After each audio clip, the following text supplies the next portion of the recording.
Hi everyone, here we've got Huawei P40 Lite 5G and let me show you how to reset settings on this device.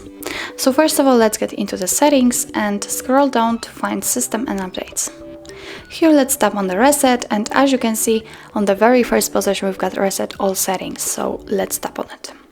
Now your device is telling you that what this operation will do, so it will reset network settings, fingerprints, face recognition data and lock screen password. So if you are ready, click on reset all settings.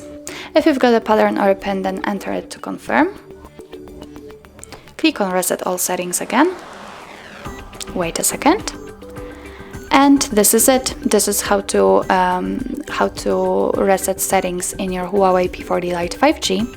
Thank you so much for watching. I hope that this video was helpful, and if it was, please hit the subscribe button and leave the thumbs up.